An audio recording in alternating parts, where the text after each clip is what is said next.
नमस्कार प्यारे बंधु।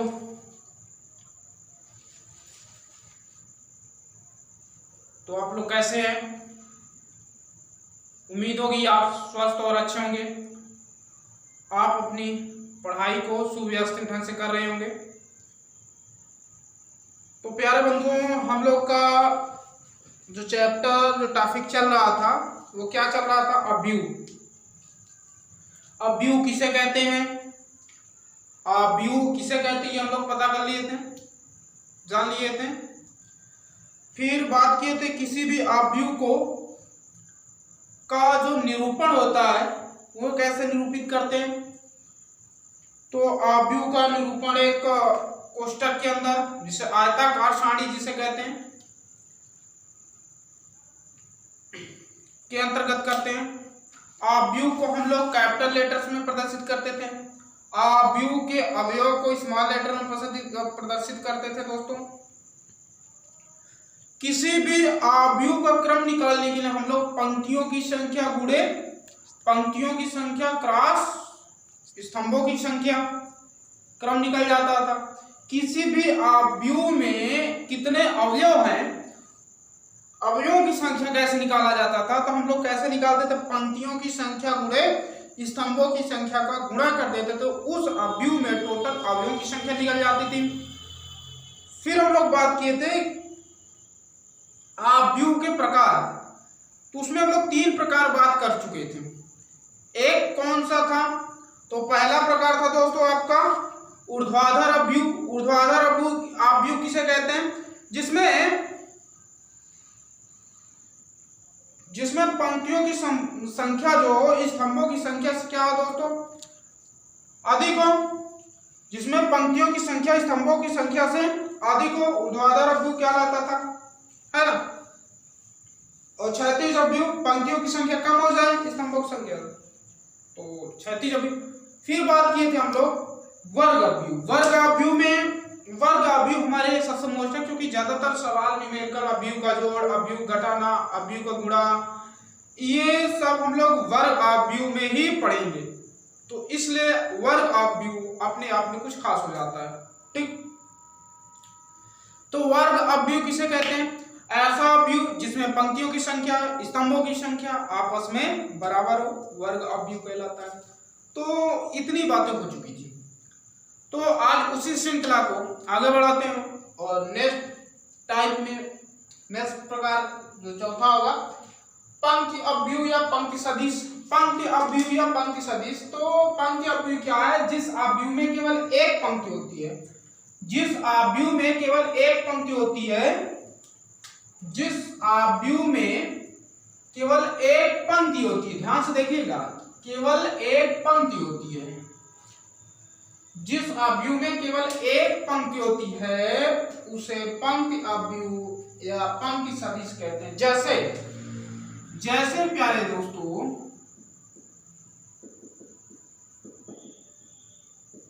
जैसे में 2 3 4, ये एक अव्यूह है।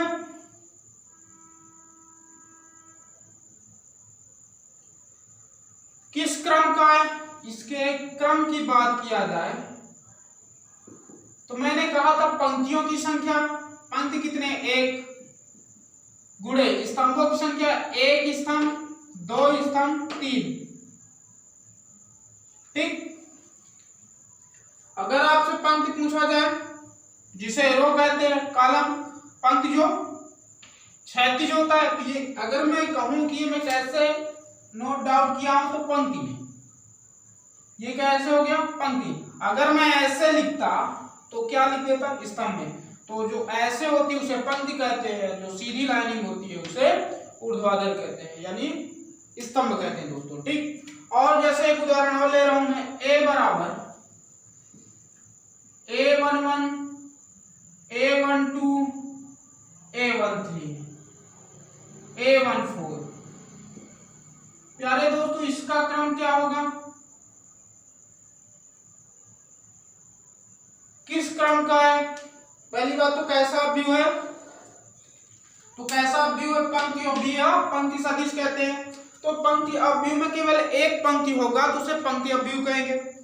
तो इसमें केवल एक पंक्ति है, पहली पंक्ति, जो कि इसका अगर क्रम की बात की जाए, इसके अगर क्रम की बात की जाए तो 1 गुणे 4 कितने स्तंभ हो गए? 1 स्तंभ, 2 स्तंभ, 3 स्तंभ, 4 स्तंभ। तो कितने स्तंभ हो गए? 1 2 3 4 स्तंभ हो गए। ठीक, तो ये हमारा कैसा हो गया? पंक्ति या पंक्ति सदिश अवयव। ठीक, आगे बात करते हैं स्तंभ अवयव या स्तंभ सदिश। तो जस्ट अपोजिट, इसी का जस्ट अपोजिट है स्तंभ अवयव या स्तंभ सदिश। तो लिखा है जिस अवयव में केवल एक स्तंभ होते हैं, केवल एक स्तंभ होते हैं, जिस अवयव में केवल एक स्तंभ होते हैं, स्तंभ अवयव या स्तंभ सदिश कहते हैं।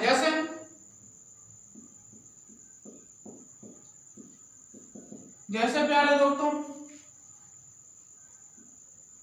b बराबर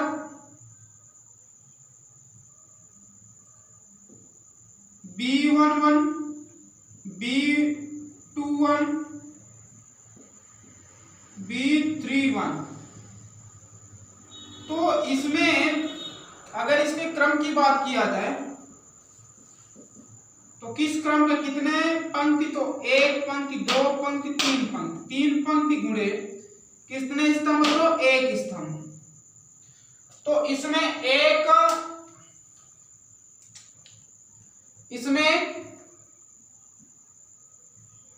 पंक्ति, 3 पंक्ति और 1 स्तंभ। तो कैसा अवयव ये मेरा कहलाएगा? ये कैसा अवयव है? तो स्तंभ अवयव है।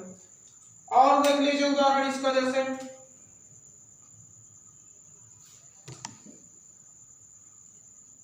और मैं ले रहा हूं संख्या, जैसे ले रहा हूं a बराबर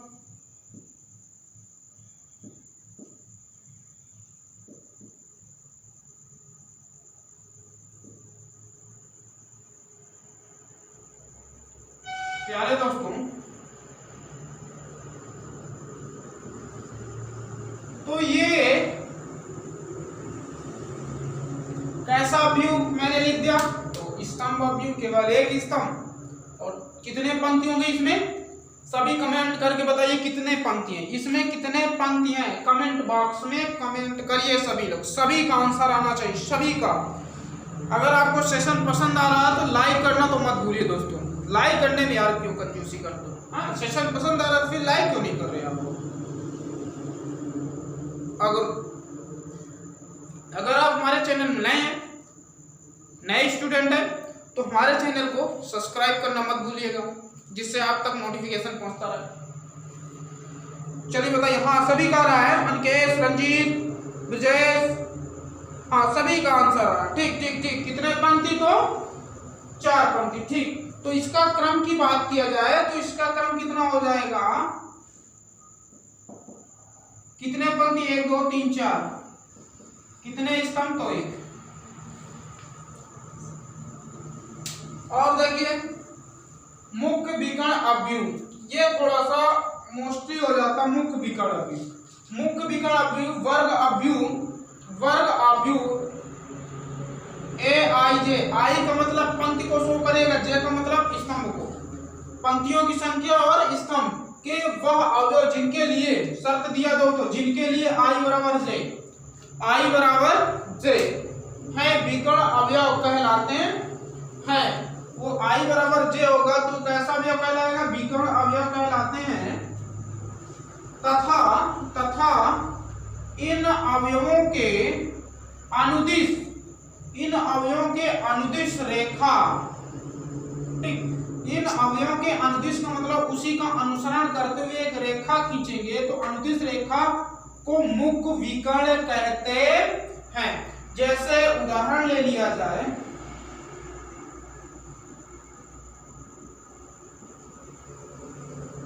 A11 A12 A21 A22।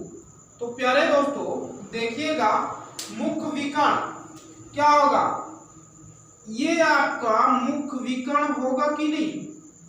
क्यों होगा? क्योंकि I बराबर जे, I बराबर जे, इसमें भी I बराबर A11 भी है, I बराबर जे के, क्योंकि I का मान कितना है? 1 है और जे का मान भी 1 है। तो ये मुख्य विकर्ण का अवयव हो गया। और देखिए A22 I बराबर 2 है, J बराबर 2 है, तो I बराबर J है। तो ये भी मुख्य विकर्ण का अवयव, ये भी मुख्य विकर्ण का अवयव हुआ, ये भी मुख्य विकर्ण का अवयव हुआ। ठीक, तो ये पूरा अवयव को मिलाते हुए रेखा खींच दिया जाए तो ये जो होगा मुख्य विकर्ण के अवयव कहलाएंगे। और देखिए जैसे, और देखिए प्यारे दोस्तों,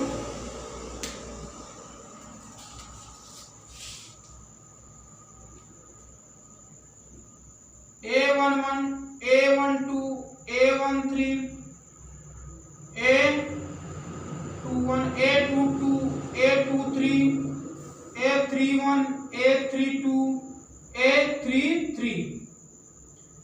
प्यारे दोस्तों, इसमें बताइए मुख्य विकर्ण, तो I बराबर J होगा, उन्हीं को हमें लेना है। तो ये क्या हो जाएंगे, मुख्य विकर्ण के अवयव हो जाएंगे, क्योंकि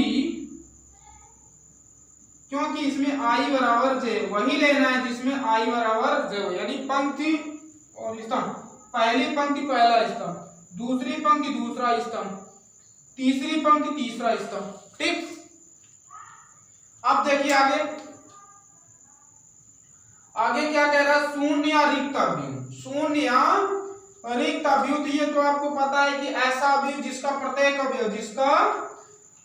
अवयव शून्य या रिक्त होता है, शून्य या रिक्त अवयव कहलाता है। जैसे प्यारे दोस्तों 0, 0, 0, 0 कॉमन, ठीक है।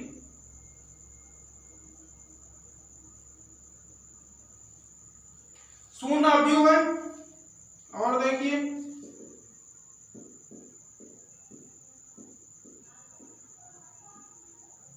शून्य अवयव है, और देखिए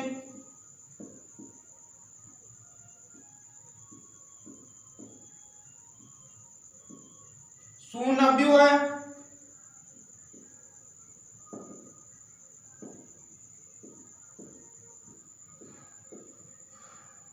तो इस तरह बहुत सारे हम बना सकते हैं, यानी सभी काफी सारे बना सकते हैं जिससे शून्य अवयव। तो ये इन सभी का अवयव क्या है, शून्य तो शून्य अवयव, सभी का अवयव शून्य तो शून्य अवयव, सभी का अवयव शून्य तो शून्य अवयव। तो इतना आप नोट कर लीजिए, फिर आगे की ओर चलते हैं। इतना नोट कर लीजिए दोस्तों, फिर आगे की ओर चलते हैं।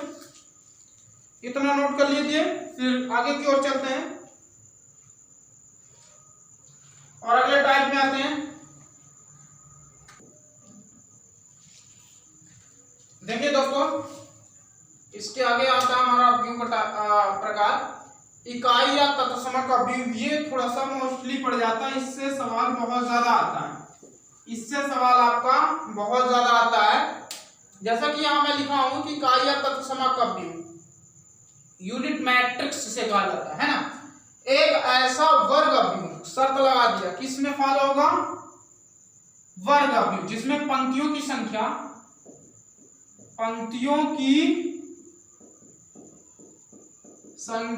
स्मॉल m और स्तंभों की संख्या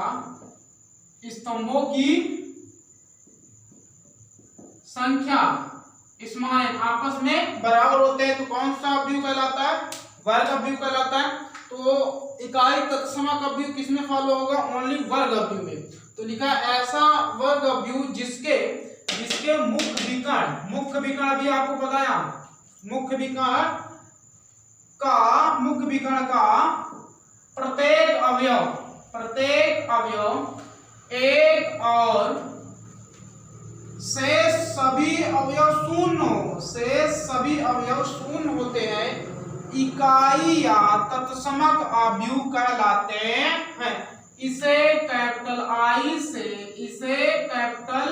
I से प्रदर्शित करते हैं, जैसे कि बात कर लिया जाए दोस्तों, जैसे में क्या कह रहा है कि ऐसा वर्ग अवयव जिसके मुख्य विकर्ण का प्रत्येक अवयव एक हो और शेष सभी शून्य हो, तो वर्ग क्या कहलाता है, इकाई या तत्समक अवयव कहलाता है। तो देखिए मैं लिख रहा हूं 0, 1 0 0 1। तो ये मुख्य विकर्ण है, ये आपका क्या है दोस्तों, मुख्य विकर्ण है। इसके प्रत्येक अवयव क्या होना चाहिए, 1 होना चाहिए, और बाकी से सभी अवयव क्या होना चाहिए, 0 होना चाहिए। तो कैसा व्यू कहलाएगा, कैसा व्यू कहलाएगा दोस्तों, तो कैसा व्यू कहलाएगा, तो इकाई या तत्समक अव्यूह कहलाएगा, इकाई या तत्समक अव्यूह कहलाएगा।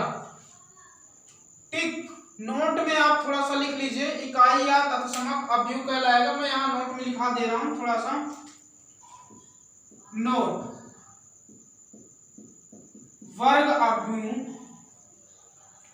वर्ग अव्यूह,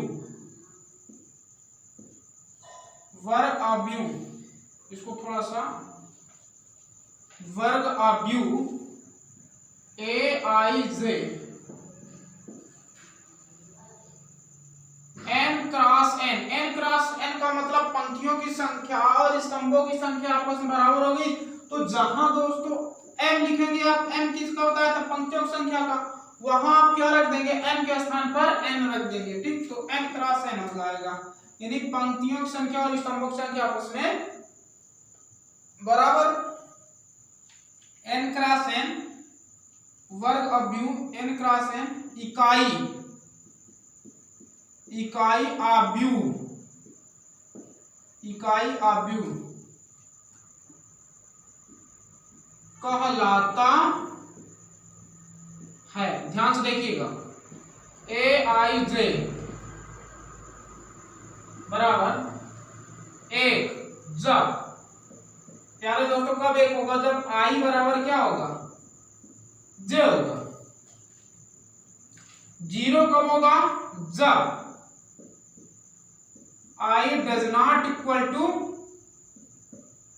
J, I does not equal to J। अगर I बराबर J हुआ, I बराबर J हुआ तो उसका मान कितना आएगा, 1 आ गया। अगर I बराबर J नहीं हुआ तो उसका मान कितना आ गया, 0। तो समझो इससे निर्मित होने वाला, इससे निर्मित होने वाला अव्यूह हमारा कैसा अव्यूह होगा, इकाई या तत्समक, इकाई या तत्समक अव्यूह कहलाएगा। ठीक, इकाई या तत्समक अव्यूह कहलाएगा। ठीक, जैसे एक उदाहरण मैं दे रहा हूं, जैसे मैं उदाहरण दे रहा हूं, जैसे मैं उदाहरण दे रहा हूं, ठीक है दोस्तों। तो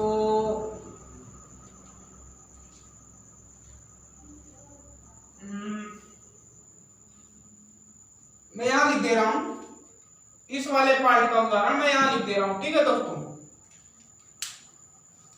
जैसे इस इकाई अव्यूह का मैं उदाहरण यहां लिख रहा हूं, आप लोग थोड़ा सा नोट करिएगा, यहाँ प्लेस नहीं है। ठीक, तो A बराबर 1 0 0 0 1 0 0 0 1। अब आप बताइए, अब आप बताइए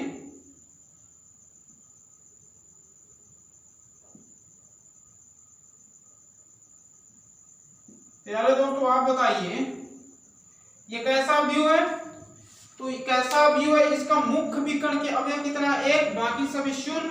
तो ये कैसा व्यू है, इकाई या तत्समक का व्यू है, इस शर्त को फॉलो कर रहा है, I बराबर J। ये अगर मैं पूछूं, ये A1 1 1 है, A ये कौन सा होगा, A2 2 यानी दूसरी पंक्ति का दूसरा स्तंभ का 1 है, और A3 3 ये क्या है, ये क्या है प्यारे दोस्तों, तो ये क्या होगा 1। तो I बराबर J 1 है, I बराबर J 1 है, I बराबर J 1 है कि नहीं। I इसमें कितना है 1, J कितना है 1, और ये दोनों आपस में बराबर है कि नहीं, I बराबर J। तो इसका मान कितना हुआ, 1 हुआ।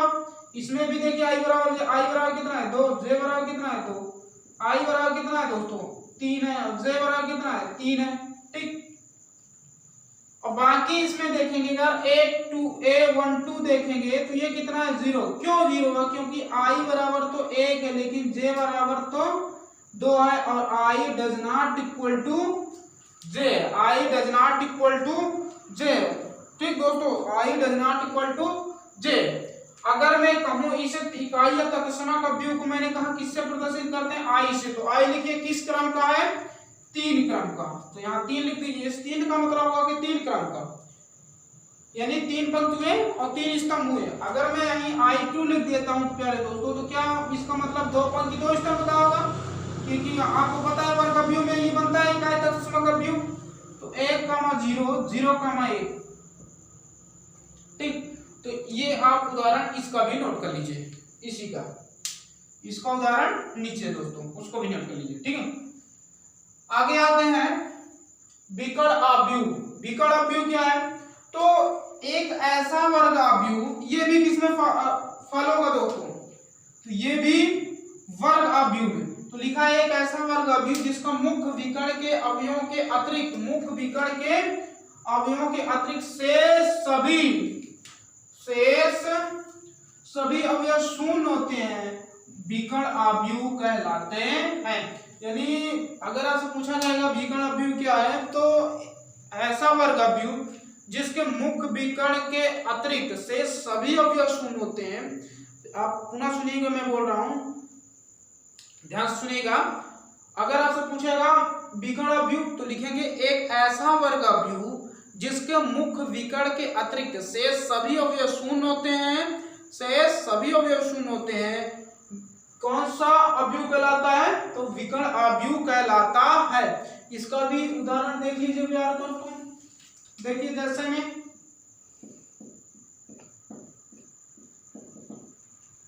देखिए a बराबर 2, 0, 3,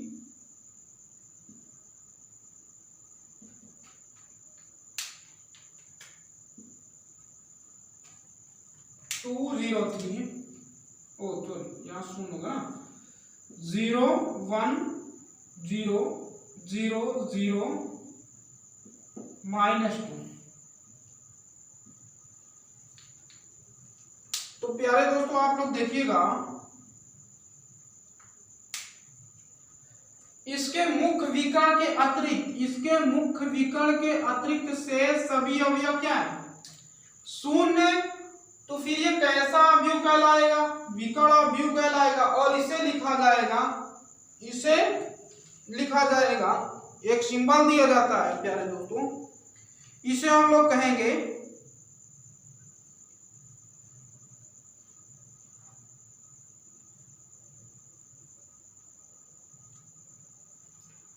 डायगोनल, है ना।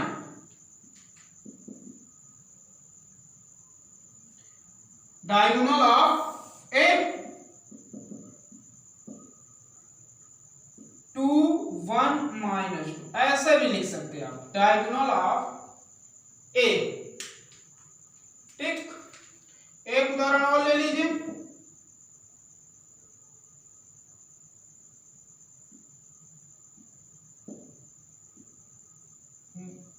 सिक्स, 0, 0, -7। अगर आपसे पूछा जाए कैसा अवयव है, तो विकर्ण अवयव क्यों है? क्योंकि इसके मुख्य विकर्ण के अतिरिक्त शेष सभी अवयव क्या है? शून्य। इसे एक सिंबल और दिया जाता है, डायगोनल ऑफ, डायगोनल बी। क्या लिखेंगे दोस्तों? तो 6, -7।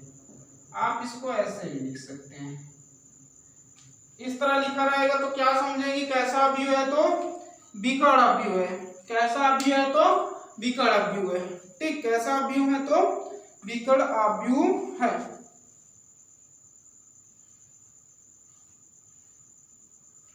ठीक दोस्तों,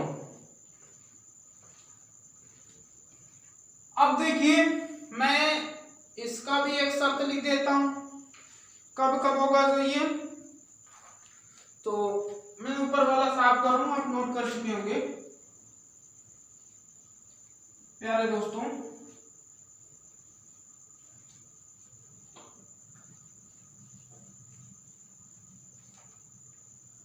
देखिएगा,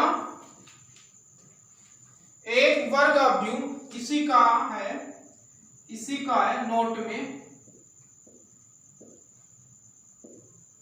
एक वर्ग अवयव विकर्ण अवयव कहलाता है, कहलाता है। एक वर्ग अवयव, यहां मैं वर्ग अवयव लिख दे रहा हूं, ए I J N cross N, यानी पंक्तियों की संख्या स्तंभों की संख्या बराबर है, इसलिए पंक्तियों की संख्या की जगह मैंने क्या इसका संख्या रख दिया, स्तंभों की संख्या रख दिया, इसलिए एन क्रॉस एन हो गया। ठीक है, तो यहां आएगा दोस्तों ए आई जे 0 होगा कब, जब I does not equal to j। ठीक दोस्तों, अगर इस शर्त को पूरा कर रहा है ये, तो समझ लीजिए वो कैसा अवयव होगा, तो विकर्ण अवयव होगा। ठीक, आगे आ जाइए, अब इसे भी नोट कर लिए होंगे आप, ये इकाई अवयव का मैंने बताया था।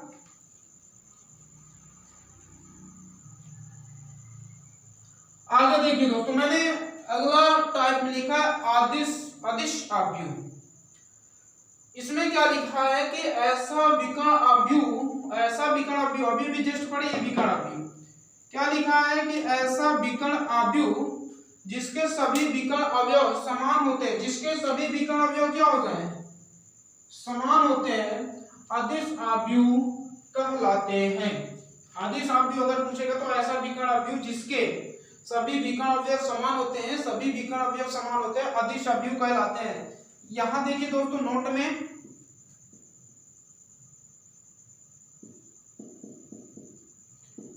प्यारे दोस्तों नोट में देखिए कि यदि वर्ग अवयव, ये एक वर्ग अवयव है, आप इसको ऐसे भी लिख सकते हैं।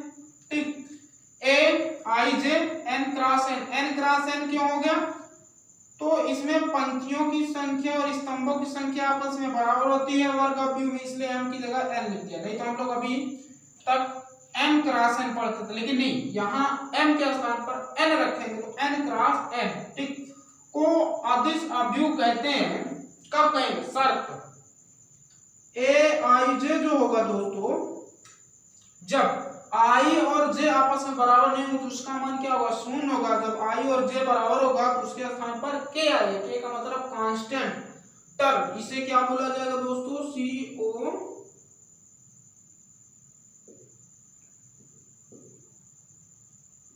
कांस्टेंट टर्म है के। ठीक, और के का मान क्या नहीं होना चाहिए दोस्तों, 0 नहीं होना चाहिए। ये आपका आता है अदिश अवयव। इसका उदाहरण भी लिख लिया जाए, जैसे में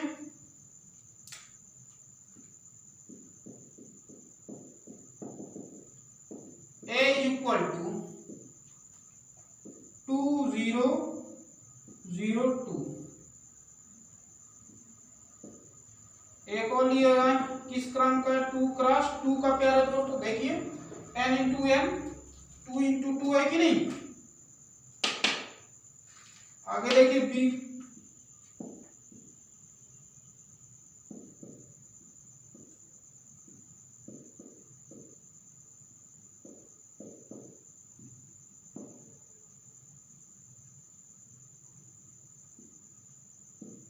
ठीक है, ये किस क्रम का है, तो 3 क्रॉस 3 क्रम का।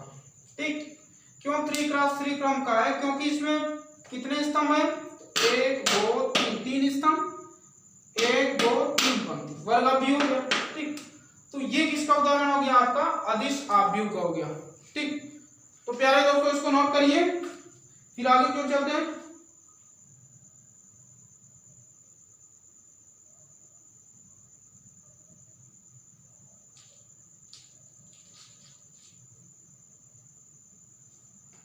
ठीक दोस्तों,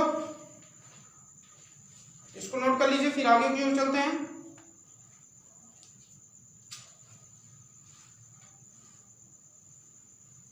ठीक, तो नोट कर लिए होंगे।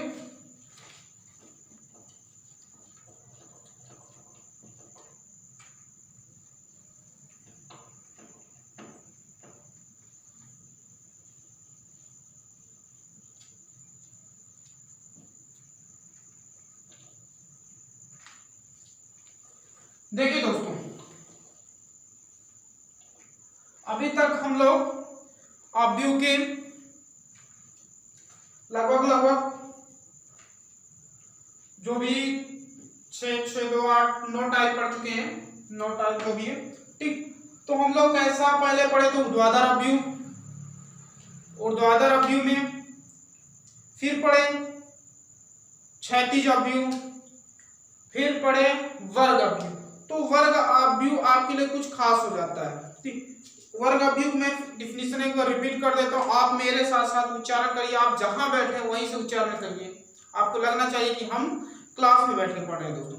तो वर्ग अवयव उच्चारण करिए, ऐसा अवयव जिसमें पंक्तियों की संख्या और स्तंभों की संख्या, ऐसा अवयव जिसमें पंक्तियों की संख्या जैसे A11, A12, A13, A22, A21, A22, A23, A31, A32, A33।